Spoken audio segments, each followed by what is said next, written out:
All right, welcome to the live stream.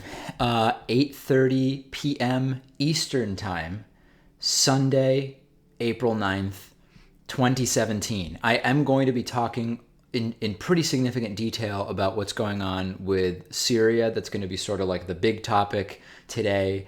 I will update you on what's going on with the YouTube advertiser boycott. If this is your first David Pakman Show YouTube live stream, let's preempt some of the normal questions, concerns, etc. Number one, yes, this is really live unless you're watching a replay, in which case it's not live. So if it's not 8:31 p.m. on the East Coast of the United States on April 9th right now, then no, this is not live. Number two, Super Chat is on. Super Chat, you can send questions, comments, I will read them, I will thank you, etc. Number three, during the stream, I will make it a point to thank any new members and or patrons who sign up respectively at davidpakman.com/membership and patreon.com/davidpakmanshow.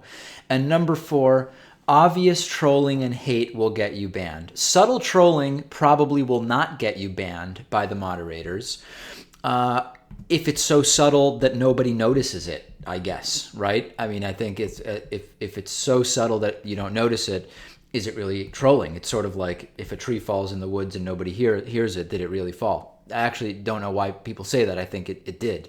And I think it also made a noise, which would be sort of part two of that.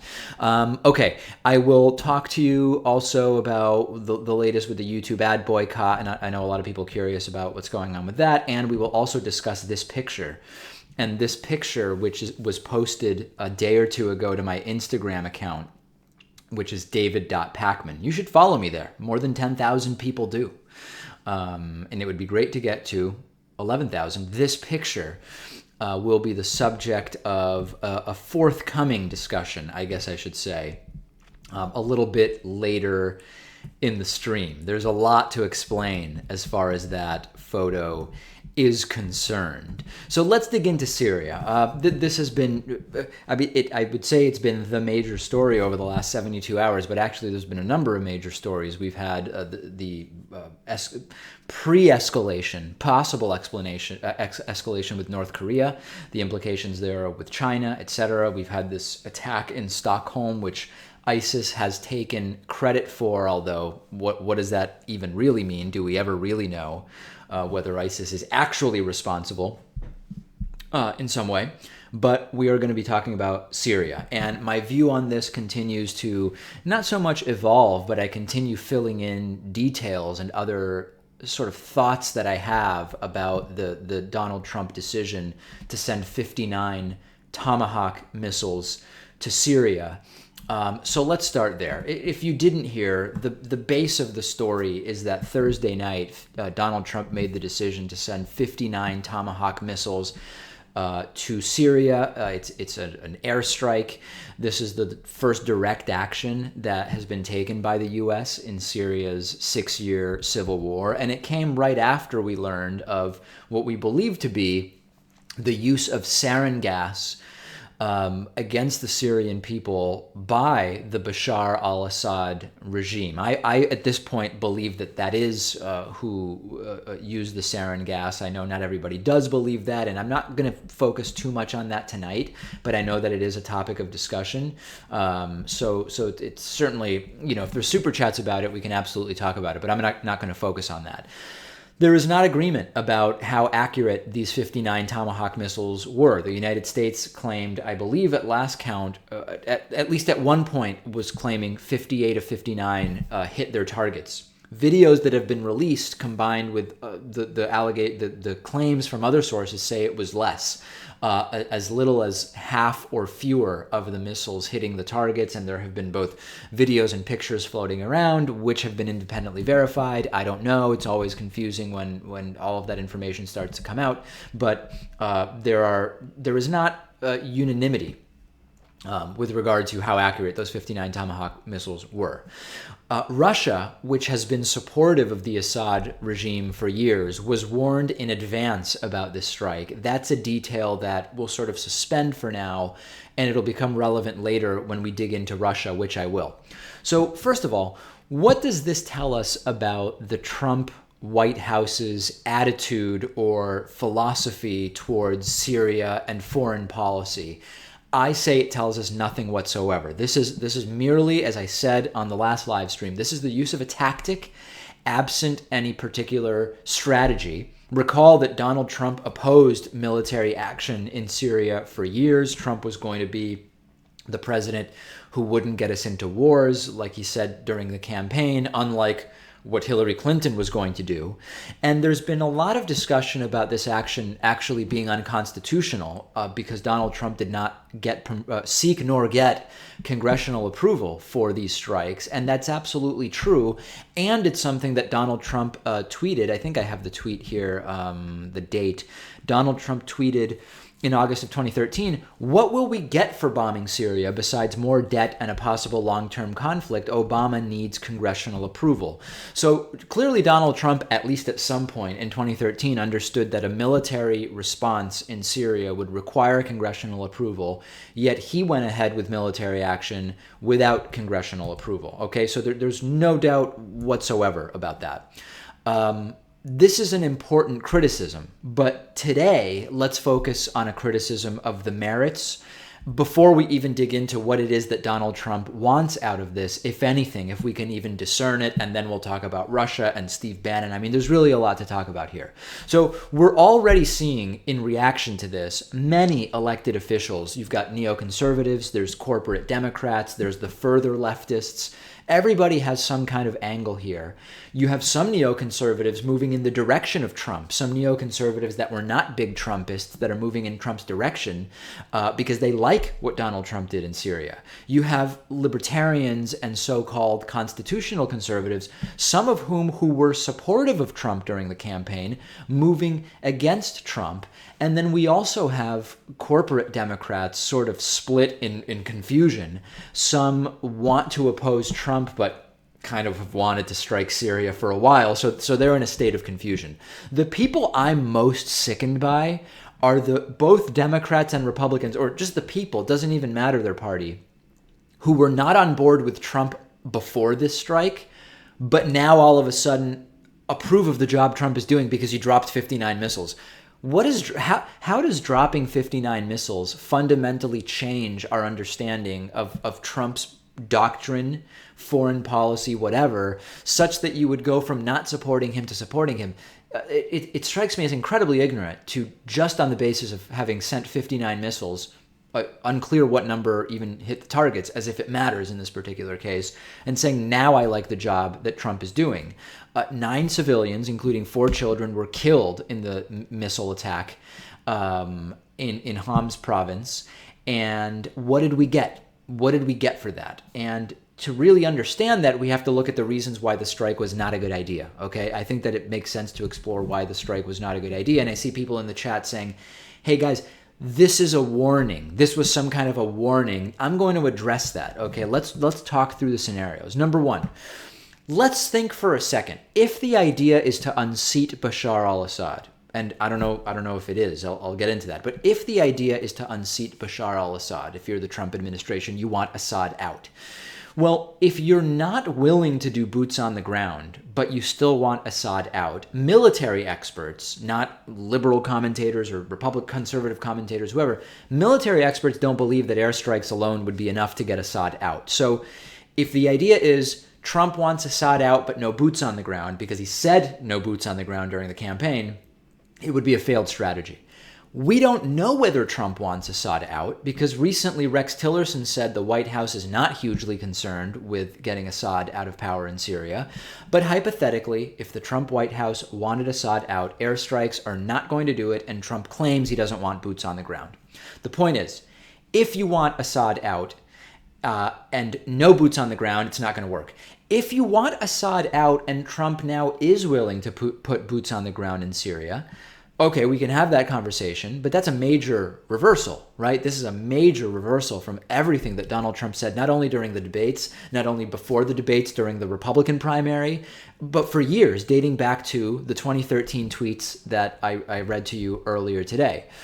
If the goal is unseat Assad and do boots on the ground, then we've got a whole other conversation to have. But again, if it isn't, what message are you sending? That you're basically willing to do, if Assad gasses his own people and kills people, you'll send 59 missiles, also kill 9 civilians, and that's as far as it's going to go, which is why, absent some broader strategy, this is absolute and total idiocy. Okay, maybe the idea is we're not planning to unseat Assad, but we're going to do airstrikes to weaken the Syrian regime enough so that the Syrian rebels can take over. That's also not going to work, okay?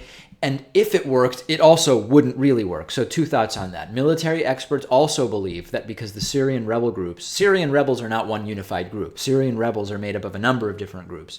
Syrian rebels are so fractured and, by the way, mostly extremist, not all, but mostly extremist, and infighting, that it's unlikely that they would coalesce just because the U.S. dropped some missiles and unseat Assad. And even if it worked, because those Syrian rebel groups are so fractured and radicalized, who's going to end up taking over? And would you just create a different internal war between rebel groups? And do you risk putting someone who is just as extreme as Bashar al-Assad, but less organized and with less diplomatic experience? I know it sounds crazy to talk about Bashar al-Assad as diplomatic experience.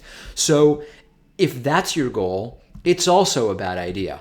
In total, what do we have? We have a strike of dubious legality, which risks escalation into either an intra-Syria conflict or a major powers conflict, and that's going to talk about Russia. That's going to bring in Russia a little bit later. So what's most likely here? This is most likely an optics campaign from the Trump White House, but that means different things to different people. Some people hear this as an optics campaign and they think, oh, this is a Trump-Putin collusion. Some people hear optics and some say, no, this is Trump proving or trying to prove that he never had anything to do with Putin. Or others say, hey, this is just an appeal from Trump to try to appear presidential. And it's a sad commentary on our society that sending 59 missiles somewhere might actually make you appear presidential to some people. Recall my story from a few weeks ago. This is the perfect time for a false flag attack. Not literally a false flag, but pointing out that with Donald Trump's approval rating so low and so many legislative failures so far, the most effective way to most quickly bring up his approval rating could be to coalesce the country around solidarity with the military if there's some kind of military incursion, or coalesce the country around Trump if the U.S. were to be attacked. And just days after I did a story on this, and I got a lot of support for the story and also some criticism for it, Noam Chomsky actually wrote something very, very similar. So again, this is a completely haphazard action in relation to Donald Trump's prior statements on this, including Obama saying he needs congressional approval to go, or saying that Obama needs congressional approval to go after Syria. And the bottom line is that if we look at this and we say, oh, here's a major conclusion that we can draw about Trump and his foreign policy, that's misguided. All this proves about the White House and about Trump is that they're obviously clueless, erratic, and aimless. There are no deep foreign policy insights here to glean. And I know that there are people saying, wow, look, Trump has really revisited his foreign policy perspective, and we can now start to dig into what the Trump doctrine is and his perspective on interventionism. Wrong. No. There is no principle or strategy or underlying belief that ties together what we're seeing here. It's just disjointed confusion. It's throwing stuff at the wall to see what sticks. Now, if you aren't against this type of military action, based on what I've laid out so far, there's another major hypocrisy here. The same people who are saying, or were saying, Trump is going to be methodical and careful when it comes to foreign policy and the use of the military, These are some of the same people now commending Donald Trump for changing his mind all of a sudden and acting completely impulsively within 48 hours or 72 hours of this horrible attack, saying, hey, let's send 59 missiles with no broader strategy. And let's discuss Russia, because this is also part of the conclusions that can be drawn. Anyone drawing major conclusions about the Trump-Russia scandal from this is also misguided. In the midst of this, we've had more news that there are dozens of Russians that Jared Kushner, Trump's son-in-law and advisor, met with that were not reported by Jared Kushner when he was getting his security clearance. The fact that Trump did something that seemingly Russia wouldn't like is really not a big thing when you have so much continuing to grow on the other side. And also, again, just because this isolated, haphazard dropping of 59 missiles is probably something that Russia doesn't like, there are still ways in which it potentially benefits Trump and Putin. And I know a lot of different people have been putting forth differing degrees of conspiracy theories about this. But this is just sort of, there are ways in which this entire thing, although it seems to pit the U.S. against Russia, actually benefits both. Russia wants to be seen as bold on the world stage, escalating in Syria, and whatever it is that happens with the U.S., an escalation in Syria could be a good proxy for Trump to transmit strength and to appear to distance from Putin. And it could also be good for Putin with his next election coming up and just wanting to be a bigger geopolitical player. So there is really nothing we can deduce big picture about Trump-Russia from sending 59 missiles haphazardly.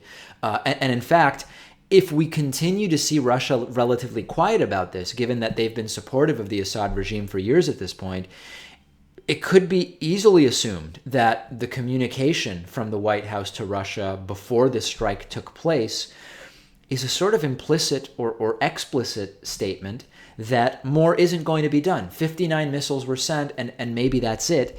And many commenters are saying, oh, well, this is a distraction from X or a false flag to distort Y story. And there are people reacting to that and saying, no, those are all conspiracy theories.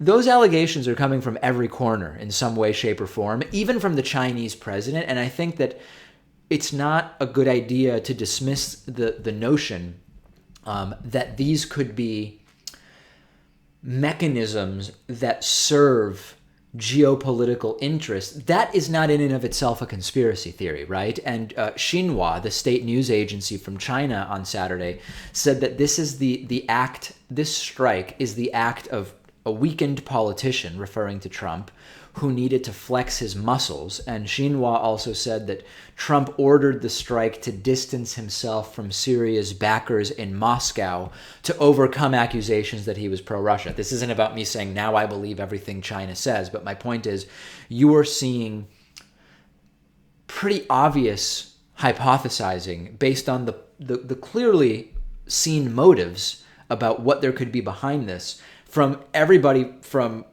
right-wingers in the U.S., left-wingers in the U.S., corporate Democrats in the U.S., Chinese media, et cetera, et cetera. These are not fringe conspiracy theories to say, hey, we should really consider the sort of broader geopolitical context in which this is happening before we write off that there's more to it in terms of motive. The last big hypocrisy here, which really proves to me that this is a stunt from Trump's, he saw the kids dying from sarin gas and just had to act. If you're so worried about what's going on with the Syrian people to launch missiles, presumably to help people, risking collateral damage and actually killing nine civilians, what about helping people from Syria by allowing them to come to the United States as refugees? And that doesn't transmit strength in the way that sending 59 missiles to some in our country transmits strength. And that is further evidence to me that this is all about optics. If you support this strike because of the chemical attack by Assad, but you were and are against allowing those same innocent people, men, women, and children, to seek refuge in the United States to avoid being gassed, how can we really believe that you care about the humanitarian crisis? Doesn't really make sense to me. One last note on this, and then I'm going to start digging into the super chats, into a lot of other stuff that's going on. The Bannon off the National Security Council thing. So Steve Bannon was removed from the National Security Council last week, and I said immediately, this is the right move. He never should have been on the National Security Council, but it's also not at all clear that this means he's not going to be involved in future national security decisions, because he was at dinner with Trump when Trump casually decided to go forward with the botched raid in Yemen that led to 31 deaths. And case in point, pictures have been released of the Mar-a-Lago situation room where decisions were being made about the Syria strike, and Steve Bannon was in there. So to anybody who thought that it was any more than optics that reportedly still upset Steve Bannon, that he was removed from the National Security Council, it appears that I and many others were completely right, which is Steve Bannon is still going to be involved in these decisions. He is a right-wing propagandist from Breitbart, a propaganda news agency, and he has no business making national security decisions, and yet he is. So I did not expect that to change, and it hasn't. So those are my general thoughts. Let me take a sip here. By the way, I know people always ask what I'm drinking. This is Tito's vodka with seltzer and lime juice. All right. It's quite good. I must say that it's quite good. Okay, let's dig into the super chats, and then there's just so much going on. I'm going to get into some other stuff in a second. Brenda Usher Carpino sent two $2 super chats with no comment or question. Thank you very much. Clarth1234 sent a $5 Australian dollar super chat in Spanish. This is the thing now. ¿Qué tan probable cree que el ataque de armas químicas por Assad era en realidad una bandera falsa? So basically this is, how likely do I believe that the chemical attack by Assad was actually the false flag to begin with? We're talking about different layers of the same thing. Same thing. I don't think that it's particularly likely that was the false flag. Although when you think about why would Assad gas his own people, ulterior motives are sort of the first thing that come to mind, right?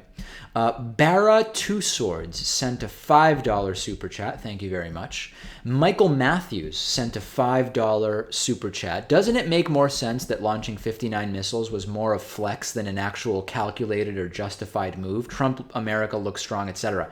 Absolutely. I'm seeing you sent that 8 minutes ago, so maybe I didn't get to that part of I wasn't at that part of my analysis yet, but absolutely, 59 missiles is not a strategy. It is a tactic. It is haphazard. It is erratic, and we should not read very much into it beyond this seems like Trump flexing his muscles. And again, if Trump was so moved emotionally by the use of sarin gas by Bashar al-Assad against his own people and the deaths of children, then you would think he would start allowing some Syrian refugees in, as opposed to launching 59 missiles, which actually killed 9 civilians, 4 of whom were children, right? If you're so emotionally affected by it, then let some of those Syrian refugees in, because if they're people that don't deserve to die because they're good people in Syria, then it doesn't follow logically that they would all be terrorists if we let them come into the United States. $5 Canadian super chat from Floppy Kid. Trump is a reality TV star. I find it hard to believe he has any long-reaching international strategy. Who could have put this idea before him? You know, the one area, we talked about Steve Bannon a little bit.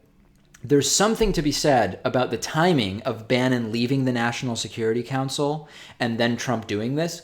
At the same time, Bannon was in the Situation Room when they did this. The NSC thing with Steve Bannon, I found to be the right decision, but one that is mostly symbolic. So I don't fully know who it was that proposed this. And I actually believe, if we see something come out of the White House and it's haphazard, like launching 59 missiles absent a broader strategy, when Rex Tillerson, the Secretary of State, just recently said they don't really have that much of an issue with Assad staying in power, it actually seems to me like it's just something Trump would do. Say, hey, what if we launch some missiles here? Okay, DW Washburn sent a $10 super chat. Will Bannon be gone sooner or later, in your opinion? I think Bannon and Reince Priebus are the two at the top of the chopping block. 6 weeks ago, I would have said Kellyanne Conway would have been at the top, but since the Bowling Green massacre fiasco, she's basically been silent. And that's probably, she's probably preserved herself on the Trump team as a result of that.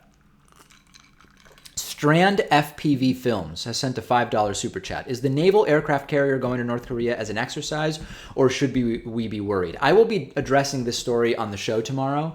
My understanding is that the naval aircraft fleet, the fleet that was going in that direction that is now going in that direction, was going to Australia for planned exercises, and that they were redirected to the Korean Peninsula. So, there could be propaganda going on here, but my current understanding is that it was not part of a planned exercise, although it may be now a plan to do some exercises and to transmit strength to Kim Jong-un. Tommy Hillside sent a $5 super chat. No comment, no question. Thank you very much. Mo Wu Tang sent a 50 Norwegian kroner super chat. Why doesn't Trump speak against Saudi Arabia with the war in Yemen if he really cares? You're bringing up a bigger issue, Mo, which is anytime that we hear American politicians use a humanitarian justification for military action, we really have to explore what's going on, because we know that our concern with humanitarian issues goes way up when there's natural resources in the ground in those countries. And we know that there are many bona fide humanitarian crises around the world in which the U.S. doesn't even consider getting involved because there are not natural resources to be obtained. So I think you're going in a good direction there. We've got a £5 British super chat from Hobbitten. Bannon hates Jews. Kushner is a Jew. Why did it take this long for the two to come to blows? That's a perspective. That's an interesting perspective. David Parrott sent a $5 super chat. We are going to, I assume, pay the price for Trump's ego. We've been paying the price for a while for Trump's ego. Carla Blake, $5 super chat. What happened to Rachel? I don't remember seeing her for a while now on the show. Did you have to let her go because of the revenue problems? No, the revenue problems started 6 days ago. Rachel's been gone for a couple months. She took a full-time job where she had been working part-time for a while. It was a great opportunity, and with peace and love, we said bye to Rachel, and we're still in touch with Rachel. And Pat and I may actually go visit Rachel at her new job and get a tour. Yeah. Jenny Jesser, $5 super chat. Caught you live again. Here's another token donation. Your fans appreciate you. Glad you're not backing down in the face of this crisis. I know people are getting more and more confused about people referring to revenue problems and the crisis. I'm going to talk about that in a little bit. Radina Redmond sent a $10 super chat. Thank you very much. Clarth1234 sent a $5 Australian super chat. Why are you specifically being targeted by YouTube and not other political channels? Also, visit the Discord, David, and please shill the Discord. Listen, I still don't have full answers about what's going on with the YouTube advertiser boycott. And if you don't know what that is, I'm going to explain it in a little bit. Also, we have a Discord server where our viewers can talk to each other. You can get the details at davidpakman.com/Reddit. I'm working my way towards getting onto the Discord server. Today, I created an account on Discord, which is sort of like step one. Step two, I guess, will be to actually go on there. Mo Wu Tang sent a 20 Norwegian kroner super chat, and Jacob Ball has sent a $20 super chat. Assuming Trump only gets information, or at least only believes information from Fox News and Breitbart, wouldn't it make sense for him to continue denying refugees on the basis of terrorists are invading Merca as refugees? Yeah, but the hypocrisy, though, Jacob, is if Trump thinks that the kids that died and the adults that died because of being gassed in Syria are worthy of defending with military action, he's not going to go and defend terrorists with military action, right? Clearly, if these people are worth defending in Syria, then these would be people that would be okay to bring into the United States as refugees. That's why it doesn't compute. Strand FPV Films, $5. Last super chat, but I think this is valid. Does the fact that Trump is fucking loony make other world leaders feel nervous and benefit us? I think that other world leaders thinking Trump is loony hurts the United States. I could understand what you're saying about benefit in the sense that they might see him as unstable, but think about it. Kim Jong-un, the North Korean leader, is seen as incredibly unstable. Does that benefit him? I mean, I don't know. I don't think it benefits him. It's sort of like, yeah, I guess some people might tread a little lightly because he seems to be a total lunatic. But I don't know that big picture it really is actually good for the North Korean people, right? So no, I don't think so. Psychrath sent a $2 super chat. What would it take for an incompetency impeachment? It would take a lot more than we've gotten so far. That is for damn sure. Okay, let me catch you up on what's going on with the YouTube advertiser boycott. Okay, I've got a lot of stuff to show you here. And there are many, many people who have no clue what this is about. So, big picture. Our show is on radio, TV, podcast, and YouTube. YouTube is a huge platform for us. We've got 351,000 subscribers on YouTube. We've got 12 to 15 million views a month on YouTube. Huge. And YouTube was, until March 31st, our second biggest funding source behind membership, okay? On a bad month, YouTube brought in about 40% of our revenue. On a good month, it could actually surpass 50% of our revenue. On March 31st, as you can see here, these are our YouTube earnings. Something happened. And what that something is that in response to a bunch of advertisers pulling or threatening to pull their money from YouTube advertising, YouTube effectively flipped a switch on many news and politics channels, including ours, and has destroyed our revenue. And even though those March 31st through April 4th numbers look like they are zero, they're actually not. And if we zoom in, you will notice that actually we were still making like $6 or $7 a day up until April 4th, at which point revenue on our YouTube channel from ads dropped to, that is not a typo, 25 cents on April 7th, 2017. Okay? Now, I don't have to tell you that 25 cents a day on YouTube is not exactly going to cut it for the production that we do, where we have the show 5 days a week, we have staff, we have a studio, we distribute the show for free for 200 community, non-profit radio and television stations, okay? So on March 31st, I said it and I'll say it again, we have to replace the revenue or things will have to change, and I don't want to change a damn thing, okay? So there are a few ways that this could go. One way is a switch gets flipped and the revenue comes back. I don't think that that's going to happen. And there are a number of reasons why I don't think it's going to happen. In the past, every time there have been temporary demonetization issues on YouTube, it lasts 24 to 48 hours. Maybe I can remember one time that it went longer than 48 hours, but barely. We are now talking about 10 days where we have made nothing on YouTube other than the super chat money that comes in and YouTube Red, by the way. So if you have YouTube Red, add all of our videos to a playlist and let that thing play all day, 24 hours a day. That is the way that if you're a YouTube Red subscriber, you can keep contributing via YouTube in addition to super chats. The other way it could go is monetization gets turned back on, I don't know when, and we recover some of the money. Like if we recover 70%, then we only have to make up, if we recover 30%, we only have to make up 70%. That's another way. I'm increasingly believing, and at first I think I was in a sort of denial, I'm increasingly thinking that the revenue's gone.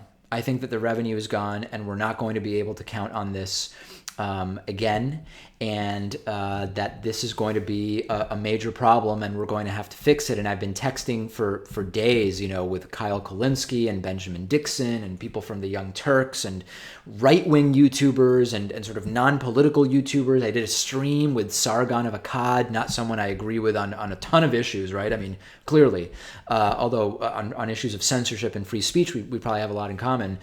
And I am basically preparing for the worst. I'm hoping for the best, but preparing for the worst. So there's a few ways that you can help us, right?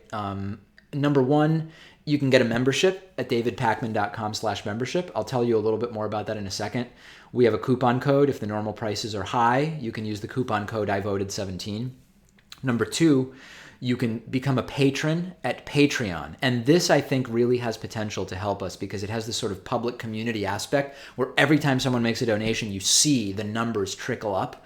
Patreon.com/DavidPakmanShow. We calculated, by the way, that each YouTube viewer, if they watched all of our videos every month, was probably sending us 30 to 50 cents.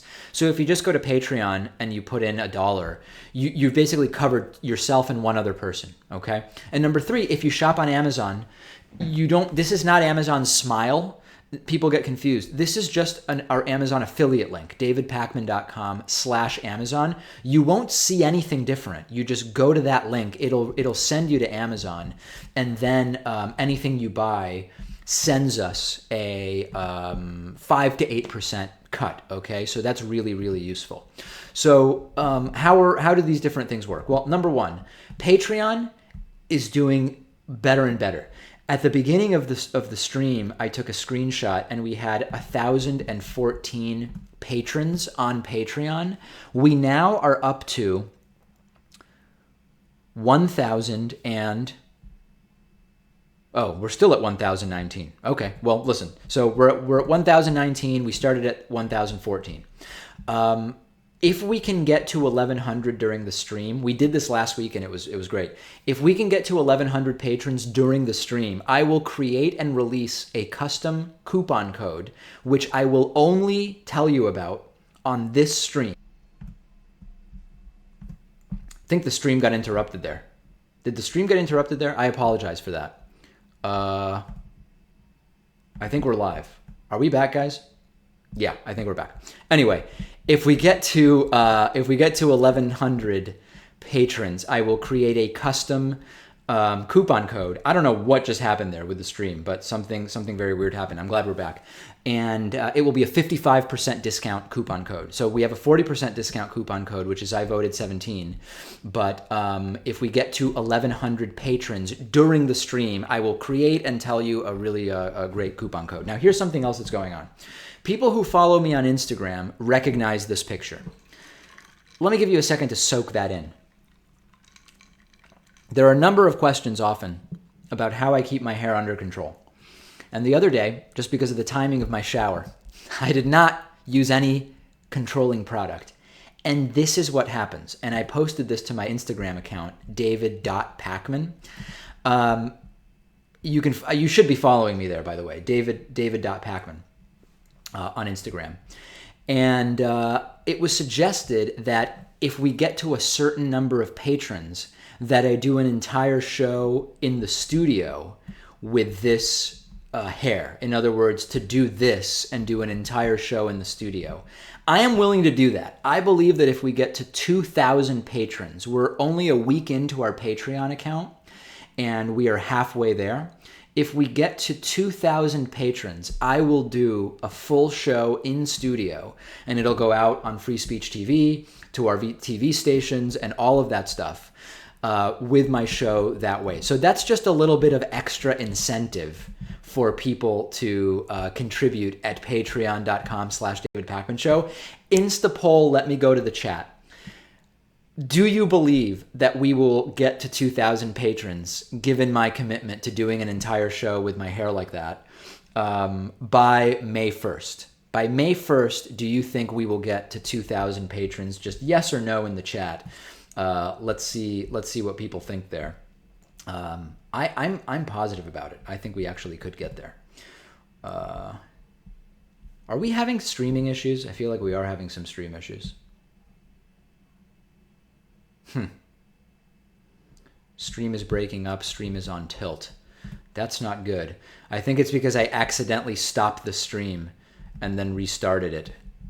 I think that was a major, major mistake. Anything is possible. A lot of yeses. Yes, yes, yes. No. I think you'll get to 2,000 within 15 days. Absolutely. Yes, yes, yes, yes, yes. Wow. A lot of yeses. A lot of yeses there. Okay, good.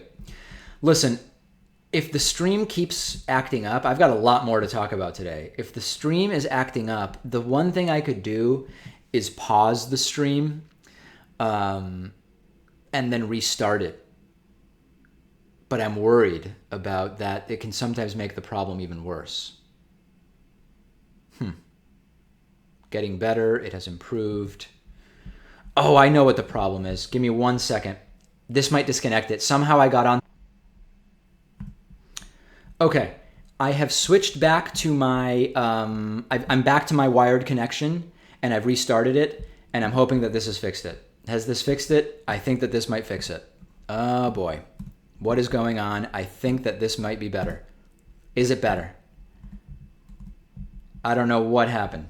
Okay, I think we're back. So listen, long story short, I don't know where I got cut off there. Long story short, if we get to 2,000 patrons, I will do an entire show in studio, which will go out to our broadcast affiliates with my hair like this, okay? If we get to 2,000 patrons. If we get to 1,100 patrons by the end of this stream, I will create and release for you a 55% discount coupon code. All right, let's get back to the super chat and see what's going on with people. Jacob Ball sent a $5 super chat. What ads played on that video? On what video for the whopping 25 cents? What's crazy is the day we made 25 cents, it was like 2 cents from one video, 3 cents from another video. It was absolutely insane. It's just crazy. It's insane. We've got to make up the money. Chad Rath sent a $5 super chat. I have YouTube Red. You can count on me. Already been playing you 24/7. Hang in there. Also signed up for a year on your website. That's right. Chad Rath did indeed sign up for membership. So yeah, there's a fourth way. Earlier, I put this thing up, which showed 3 different ways that you can support the work we're doing. There is a fourth way that you can help with the YouTube crisis, which is if you have YouTube Red, which is $10 a month, add all of our videos to a playlist and just let it play 24 hours a day, because YouTube Red revenue for our channel is based on watch time from people with YouTube Red. YouTube Red lets you remove all ads from YouTube for $10 a month. So yes, very, very good idea, Chad. Let me do some thank yous. I like to do this, and they have been streaming in. Let's first do thank yous on Patreon. Nathan Koschuk, Chris Gilfillan, Becky Alvarez, John Fessler, Hillary Korn, Patrick Burgomaster, Cameron Callahan, Teresa Callahan, maybe a little bit of a family donation going on there, Elaine Irigo Gilliard, Christopher Tripp has pledged $5. Martin Estevez. Isn't that Martin Sheen's real name? Yeah, I think it is. Patrick Fansler, Monica McElwain have all become patrons at patreon.com/David Pakman Show. If we get to 1,100 patrons before the end of the stream, I will create and release a 55% discount coupon code. As far as memberships go, Brian Douglas has signed up at davidpakman.com/membership. The coupon code, 40% off. I voted 17. Rick Thiemke, I don't know how to pronounce that, has signed up at davidpakman.com/membership. David Button, LD Cook, Aaron Walker, Sydney Wells, Anthony Lipke, Jared Marnin, Terry Fundak, Susan Francis, Sandra Cornell have all signed up during the stream at davidpakman.com/membership. All right, let's get away from that for a little bit, and we will get back to it. Patrick Ferreira has sent a $5 Canadian super chat. Can you suggest a better approach to resolve the Syrian civil war that does not include direct coalition military intervention?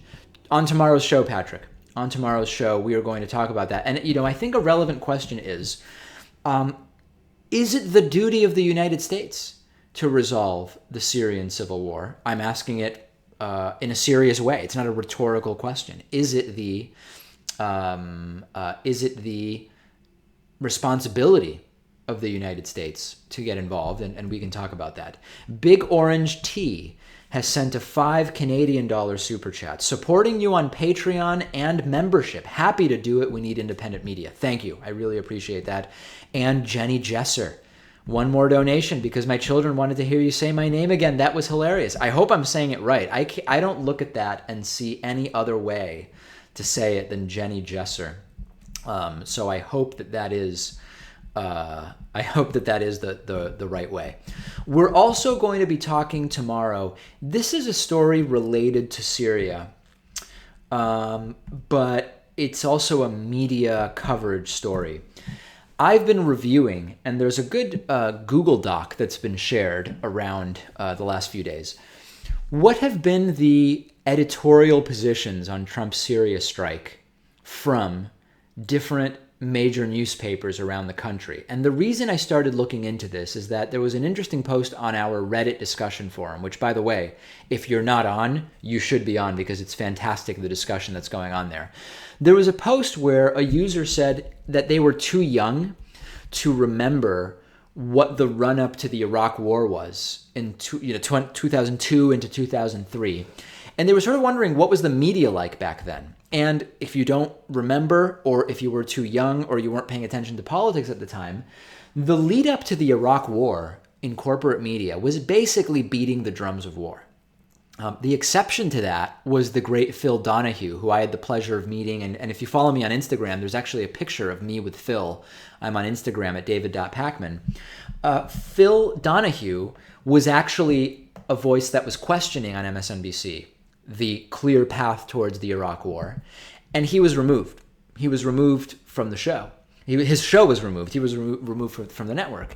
And of 20 major American newspapers that wrote editorials in the few days following the Syrian strikes by Donald Trump, his 59 Tomahawk missiles, 17 of the 20 expressed at least some support for what Donald Trump did in Syria. Now, some of them were more cautious. So, like, for example, the New York Times, it was not like effusive and saying the entire thing is great and we're going to win again or whatever, but the New York Times did say it was hard not to feel some sense of emotional satisfaction and justice done when American cruise missiles struck an airfield in Syria on Thursday. Killed 9 civilians, did reportedly minimal structural damage to the Syrian regime. And even the New York Times had something positive to say about it. And then some of them were much more effusive. Something like the Chicago Tribune, Trump passed his first test, were relieved to report. Only the Houston Chronicle was flat out saying it was a bad idea. They said, as we said a year and a half ago, the president cannot and should not use military force against Syria without a legislative framework. So even the Houston Chronicle, which actually said it's a bad idea, said it's a bad idea because Trump didn't get clearance from Congress. So we have to follow this story as strongly as we're following what happens on the ground in Syria. Newspapers are already falling in line. We are starting to see Fox News talk about this surgical strike, which by some reports, depending on who you listen to, half to 99%, right? Depending on what numbers you look at.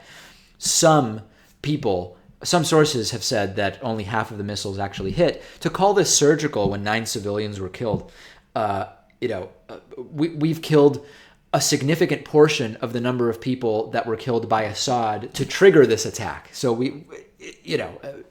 sort of belies credulity. But in any case, we have to be really conscious of the run-up to the Iraq War when we look at media coverage. And this doesn't just include Syria. This includes North Korea.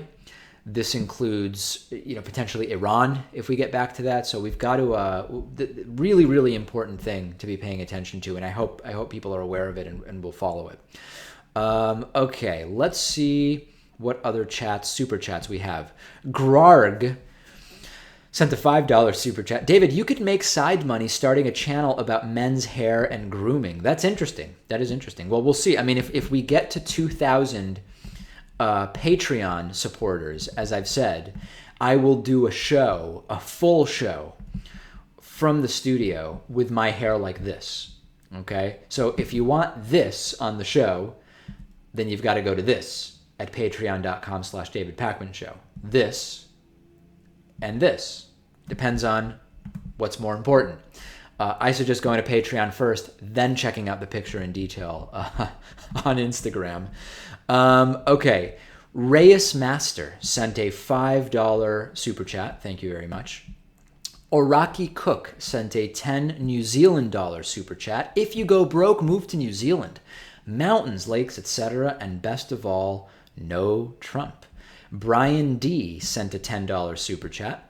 Thank you very much. Richard K sent a $5 super chat. David, member and patron here. Glad to help. Off topic, but any luck getting Sam Harris on the show? Dave Rubin or Lawrence Krauss could help. Yeah, no luck. I would be interested in having Sam Harris on the program. There is a lot to talk about with him, but no luck so far. $5 Australian super chat from Sandernista. You should post on Pornhub. I bet they're less restrictive than YouTube when it comes to ads. Bet the Hatriots would love watching you there. Yeah, I mean, I think I'm just going to float this to you guys. People have been emailing me saying, David, you should explore going over to Twitch because you could become a partner on Twitch and monetize, etc. And I've been looking at the platform, and it's interesting to some degree. It's just, how would we really move the audience over there? Because YouTube in and of itself is the third largest search engine in the world, in the country anyway. So I'm hesitant because I don't know sort of what... We would really need critical mass for it to be worth it and for actually to make money if the YouTube ad boycott doesn't resume.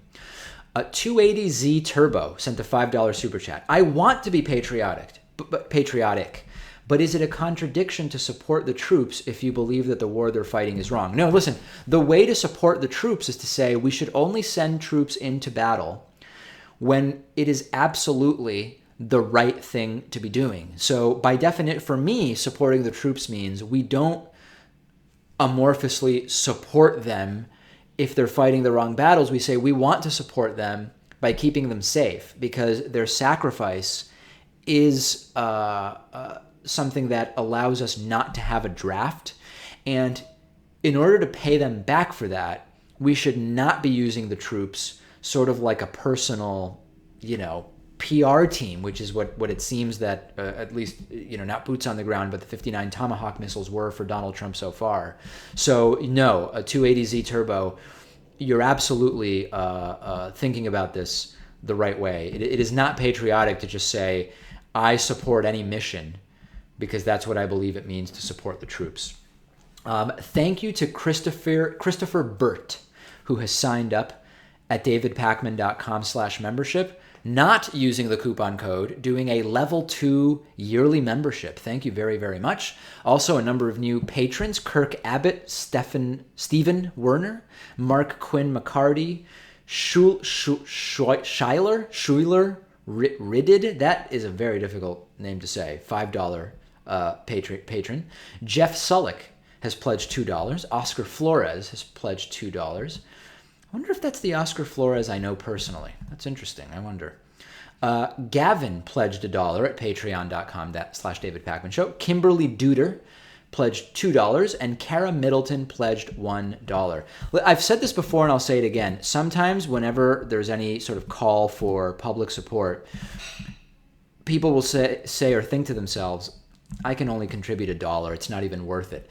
That is the exact opposite when it comes to Patreon. Number one, because we're trying to reach a patron target of 1,100 by the end of this stream, and then I will create a 55% discount code for membership. So $1 or $5 or $10, it's one patron, and that's actually what matters. But number two, when we were making money on YouTube, and again, if you're just joining us, this right here is our YouTube revenue for the last several days. The numbers that look really high are $6, and the numbers that look really low are really low, 25 cents. So we're trying to replace that revenue. The average YouTube viewer, if they watched every one of our videos every month, which I assume very few people do, you would have contributed about 30 to 50 cents in YouTube revenue. So if you do $1, you're doubling it, right? So the $1, which might not seem like much, is actually a lot. And if even a fraction of our 345,000 or 300, what are we up to? I think we're at 351,000 subscribers at this point. if only a fraction of you actually contribute the dollar, we make up the revenue and we're good. So please don't shy away because you believe that the dollar will not do anything. Let's get back to Super Chat. GR has sent a $5 Super Chat. David, I am here with you on Earth. This is the next run-up. Our grandchildren will ask about it in 20 years. How will we explain Trump to them? If I have grandchildren in 20 years, something went wrong. So thinking of how I'm going to explain this to my grandchildren in 20 years is not something at the forefront of my mind, but how would I explain it to anybody who wasn't around? I have no idea. And I guess we'll see what the next 3 years bring. Grover Capriles. Jeez. David, why don't you expand your show in Spanish? Yeah, someone mentioned that on the last stream. I think it would be very confusing to just start doing Spanish content on this YouTube channel. So we'd have to start a new YouTube channel or a new show, which would have no audience, and we'd have to build it up from nothing. So it would be complex. Let's see who else we have here. Erythropathic sent a $2 super chat. Can Trump distinguish Syria and Syria? You know, I wonder if this entire thing, the 59 Tomahawk missiles, were because Trump asked Syria questions about himself, and Syria had data that Trump didn't like. And this is all a big misunderstanding. I think you might be onto something, Erythro. Richard K. David, any word on Amazon Prime? I remember you said something about the show being on there, maybe another platform or revenue stream. Yeah, we've bailed on the Amazon Prime project because they have made their quality control so strict that we would basically have to completely upend how we do the show for them to even accept the program. They don't allow any outgoing URLs to be on screen. And it's like, you know, we have guests, we mention websites, we mention membership and Twitter and Facebook. All that would have to go from the show. They don't allow any static graphics on the show. When we go to our split screen for our interviews, there's a 2 box and you have our logo on the screen. Not allowed. I mean, basically we would have to destroy the show, making it much worse in order for Amazon to accept it. So we've bailed on it because the requirements became sort of oppressive in some way. So yeah, that's where we are on that. I have a few other super chats to read. Let me remind you, because this stream is not going on all night. I do at some point have to wrap this up and finish prepping for tomorrow's show, and it's a whole new day tomorrow. If we get to 1,100 patrons by the end of this stream, I will create and release a stream-only huge discount code, okay? More than 50% discount code for membership. We started the night at 1,014 patrons. We are now up to 1,042. If we get, and we've got to start getting, I think, these dollar donations in sooner than later. We've probably got about 20 minutes left on the stream. If we get to 1,100, I will create and release that coupon code. And of course, if and when we get to 2,000 patrons, I will do an entire show in our studio with my hair like this, which is something that if you follow me on Instagram at david.pacman, you would have seen over the weekend. And it was very, very interesting to a lot of people. Jacob Ball has sent a $20 super chat. To those saying you should move to another platform, remember that this same thing will likely happen on other platforms if they become big. After getting to your goal on Patreon, you won't have to worry about this BS again. That's it's sort of hard to find the silver lining here. It's sort of as hard as it is to find the silver lining of Donald Trump being president. But the possible silver lining of the fact that we've lost 40 to 50% of our revenue because YouTube has shut off our ads is that if we replace the revenue with people becoming new members, we've had nearly 900 new members so far in April, and by becoming patrons, we've got over 1,000 patrons so far. If we replace that money, we no longer have to care at all about demonetization. We don't have to care about any of that stuff. We don't have to care about being marked unsafe content on YouTube or whatever, because we get back to where we were in terms of the finances of the show YouTube can do whatever they want and it won't affect us. So that's the silver lining here. And I'm glad some people at least are recognizing that. GR sent a $10 super chat. Prince is a dynamic and crucial player in this incident. Don't neglect his role in this mess. How likely is it coincidental? These GR chats are hard to read. How likely is it coincidental? All of this goes down days after the news of his Seychelles trip surfaces. Yeah, Eric Prince from Blackwater. I mean, there's a lot of connections here. But I don't know that I mean, I guess it's not necessarily unrelated, but it's interesting for sure. Jerry Raphael has sent a $5 super chat. Do you think the Trump presidency will stabilize? Are the problems we're seeing just first 100-day woes? I think the Trump presidency has stabilized into constant and persistent scandal. I think this is the stability of the Trump presidency, and it's chaos. Reflection Eternal 2 has sent a $5 super chat. How do you think Congress will be affected in the future now that the precedent is set that a 1/2+1 majority is all that's needed to force anything? It's going to make it so the reason for requiring 60 votes in the Senate for certain actions, including up until a few days ago, confirming a Supreme Court justice, the reason for that was so that the minority could still have power to some degree and that you would still need to build some coalition, right? And now you no longer have that. So it's one of those things where as long as Republicans are in power, it'll be good for them and they might be able to use it to remain in power. But once it goes backwards, and Democrats take over control of the Senate, it will likely backfire. And then, of course, Republicans will come up with some new talking points in some way to justify it. So I think that as far as the Supreme Court nominations go, there was sort of irreparable damage done as soon as Merrick Garland was not given a hearing after being nominated by Barack Obama. And once that happened, all bets were off, and this is what we get, and it's an absolute and total disaster. Aoraki Cook sent a 20 New Zealand dollar super chat. Climate change is going to kick everyone in the ass, whether you live in New Zealand or USA. Why does it still seem to be treated as a side issue by liberal, quote, rational commentators as yourself, or do you disagree? I completely disagree. We've been talking about climate change. We've been doing interviews about climate change. Check out the archives for years and years. And the issue, I actually think that there's a really important aspect to the climate change situation that is not really being discussed when it comes to the Trump worldview. We have increasingly started, even if not in name, but in sort of substance, many discussions that are happening right now in terms of the Trump doctrine and whatever else, they are effectively questions of nationalism versus call it collectivism or call it world coordination. You can really call it whatever you want.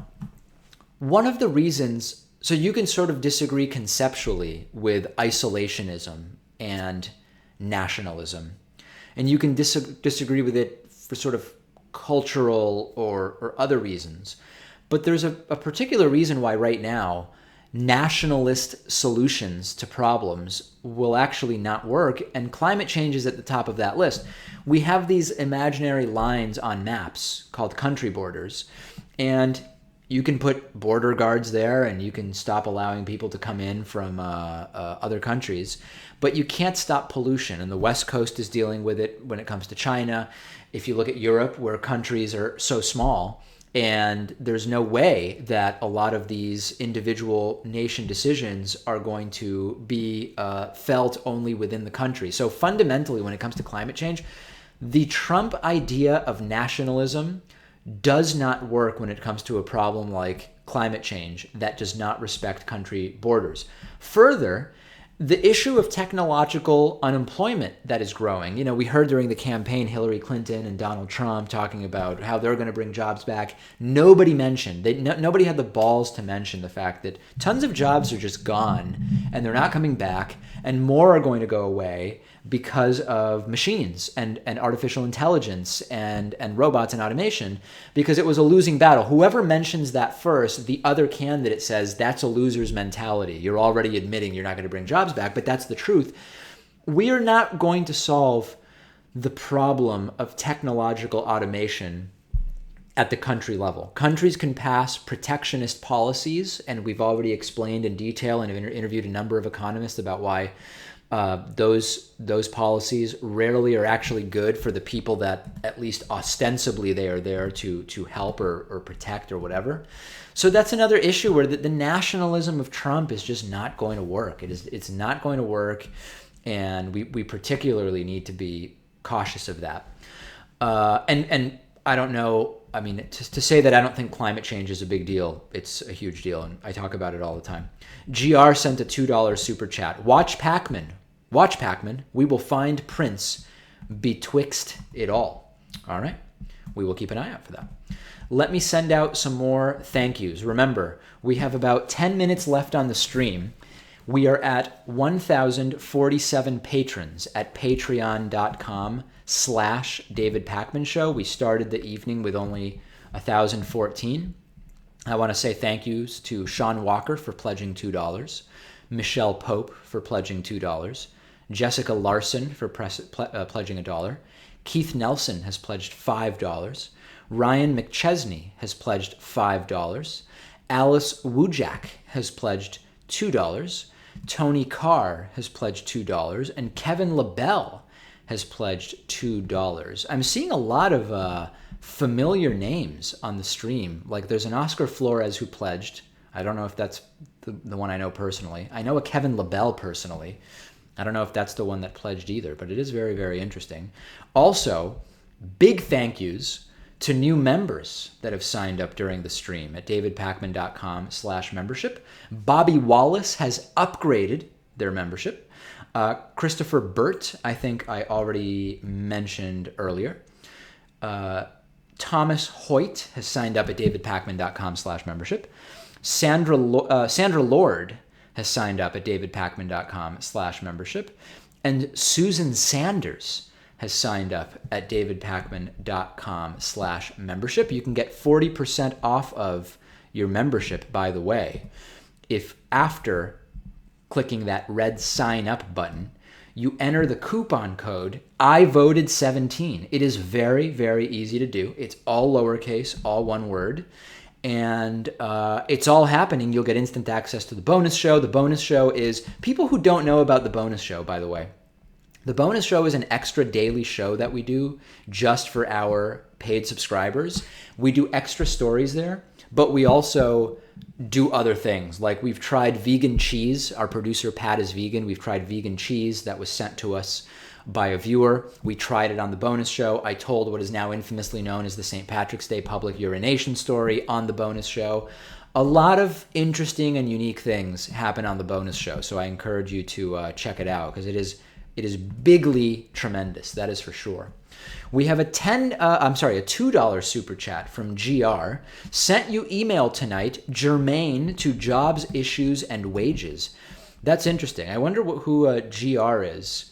I'm looking in my email. This is interesting. GR has a whole other identity that I know them as. That's very, very interesting. Tommy Hillside has sent a $2 super chat. David, we love you more than you can know. Thank you, Tommy. I appreciate that. So what else is on tomorrow's program? There's a lot of stuff happening on tomorrow's program. We will be talking extensively about what's going on in Syria. We will be talking about media coverage of the situation in Syria. We will discuss the deployment of warships to the Korean Peninsula and talk about whether we might be heading towards two wars potentially. We will be talking about the ISIS church bombings in Alexandria and I apologize, Tanta, Egypt. We will be talking about that. We will also be discussing how gun sales are hurting under Donald Trump. This may not be something you know about, but lo and behold, you might have realized that Obama didn't come and take anybody's guns, and that the threats of that gun seizure actually got a ton of people to buy guns. And under Trump, gun sales are down. Gun sales are down under Trump. and we will be discussing that. We will also talk about U.S. Strategic Command, which is part of the U.S. Defense Department, tweeted a link to a Breitbart article. The Department of Defense is effectively tweeting propaganda news. And we're going to be talking about that on the show tomorrow for sure. And this is, I believe that tomorrow on the show, we are going to have one of the best segments in months on the program, okay? I don't know that, this is just one of the best things.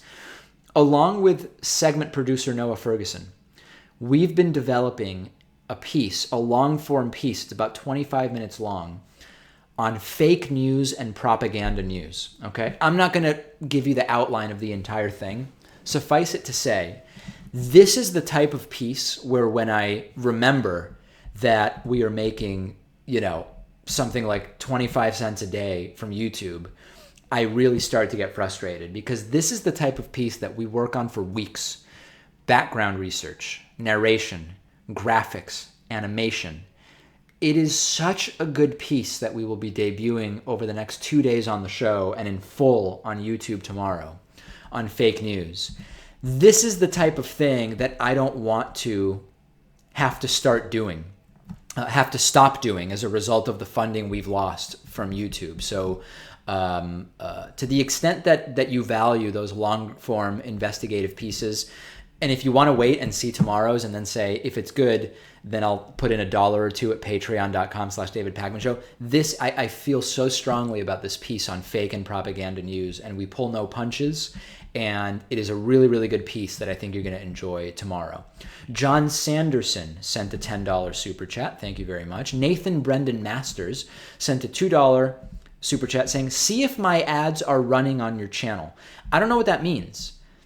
No ads are running on our channel that I'm aware of, unless something has changed in the last few minutes. I'll take a look now while we're chatting. But as far as I know, not a single ad is running on our channel. Now, no ads are running on our channel. Majid sent a $5 super chat. Good time for an international relations major? Haha. Yeah, things have certainly changed in terms of diplomacy over the last couple months, that's for sure. CW Hambone sent a $5 super chat. David, please consider interviewing David Frum and Ann Applebaum regarding Trump and Peter Singer on effective altruism and animal rights. Okay, I've reached out to David Frum before and never heard back. Ann Applebaum I'm less familiar with, but I'll bookmark her name and check her out. Ann Elizabeth Applebaum is an American-born Polish journalist and Pulitzer Prize-winning author who has written extensively about communism and the development of civil society in Central and Eastern Europe. That does sound interesting. We'll reach out to her. Author of Gulag and Iron Curtain, among others. Very interesting. Good suggestion. I will check it out. GR, $2 super chat. $4,000 and 4,001 per month in the books. Let's refresh what's going on Patreon. We started the evening with 1,014 patrons and $3,911 pledged per month. I believe that that's net after the Patreon fee. We have now reached 1,054 patrons and $4,013 per month. Okay, so listen, here's the thing. I started this entire stream saying if we got to 1,100 patrons tonight, that I would create and release a coupon code that would give you 55% off of memberships on our website. I think it's pretty clear that we're not going to get in the next 5 minutes to the 1,100 patrons, but I would still like to make something happen. So what about if I do a 50% coupon code? Okay, not the 55, but 50% is still pretty good. If we reach 1,060 patrons tonight, okay, that's only 6 people. Only 6 people have to donate even just $1 each, and that will get us there, and I'll come up with a funny coupon code. Any suggestions for what the coupon code tonight should be? I know people often feel very strongly about it. We had one that was cucked no more. We had another one that I already forgot, actually. What would be a good, what would be a funny coupon code for tonight? having trouble thinking of one. I'm trying to think of what themes are going on right now that people would enjoy. Maybe. All right, here, I've got one. All right. I am setting up a coupon code. If we get in the next few minutes to 1,060 patrons, then I will release a 50% coupon code so you can sign up for membership and get the bonus show and the entire thing for 50% off, okay? So we're still at 1,054. I will give it a few more minutes and see if we get there. Dan Snowden has pledged $1. And by the way, I'll say thank you to Anthony Lipke and Greg Ross and Dana Marie, Mary Paulin, Colby Watkins, Autumn Cassidy, Michael Antonchu. I think that's how it's pronounced. All of whom have pledged. We are now only 5 patrons from me releasing the coupon code. Isn't it very democratic? Because even if one person came in and put in $1,000, it's still one patron. This is sort of one patron, one vote is the way I like to think about it. In the meantime, I will note that Paul Greet has sent a $10 super chat. Will that be the last super chat of the night? I don't know. Depends on how quickly people make those contributions at patreon.com/David Pakman Show. We genuinely may not make it. I'm not sure if we are going to make it to the 1,060. We started with an 1,100 goal, and we moved the target to just 1,160. And just a reminder, if and when we get to 2,000 patrons, I will do an entire show in studio with my hair like this, which is something I put out on my Instagram account, david.pacman, over the weekend. It is disturbing. It is shocking and appalling to many people. Our program is considered FCC safe, but I have a feeling if I do the show with my hair like this, it probably would not be okay for kids. That would probably not be something that kids should be allowed to see because it could get into their nightmares. Hugo Lima has sent a super chat, has become a patron. We are now only 5 patrons away from 1,060. Can we do it? Will we do it? We do have Hatriot Mail coming up this week. Hatriot Mail is going to be particularly insane this week. I have a feeling that the hair picture is probably going to be the top Instagram post of the week on the Tuesday Instagram segment. And we've got really a hell of a show tomorrow. Jacob Ball sent a $2 super chat saying mine is the last super chat, but it is not, because GR sent a $2 super chat saying enjoy the email reading. It meets you respectfully. Good. Okay. And it's weird because the emails that are sent from GR are quite cogent, although the super chats are sort of all over the place. We're very close. We are now up to 1,058 patrons. We are 2 patrons away from me releasing a 50% coupon code for membership. That is as Felipe Garcia says, nope, mine is the last super chat. But Jacob Ball has followed up and said, I got determination. So it's not clear whose super chat will be the last one. I think we are now only 1,050.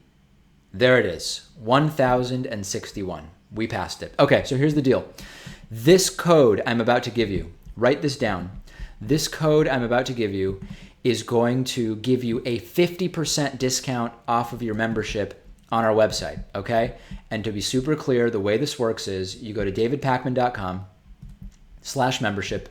On the initial membership page, you can select any membership, whether it's monthly or yearly, $6 a month, $60 a year, absolutely whatever you want. Once you click the red sign up button, you will be taken to page 2 of the membership sign up, and you will see there where the red arrow says coupon code. Now, if you put in the coupon code I voted 17, you would get a 40% discount. But because everybody's been really great and is helping us make up for our lost YouTube revenue on the chat during our live stream, I am now releasing a 50% discount coupon code, which is all lowercase, all one word, fix the ads. Fix the Ads, FIXTHEADS. That will give you a 50% discount off of membership, and I will tell you in no uncertain terms that it will only work until April 10th of 2017. I've still not figured out whether that's midnight Eastern time or midnight Pacific time, but it might only be the next 2 hours and 10 minutes, okay? So again, the coupon code is Fix the Ads, all lowercase, all one word. Input that when you're signing up. It'll give you a 50% discount. Thanks to everybody who joined me today. We've got a huge, huge show tomorrow, including much more analysis of Syria and a lot of other stuff we've been talking about. And get one of those memberships. The kids these days, they're all over them.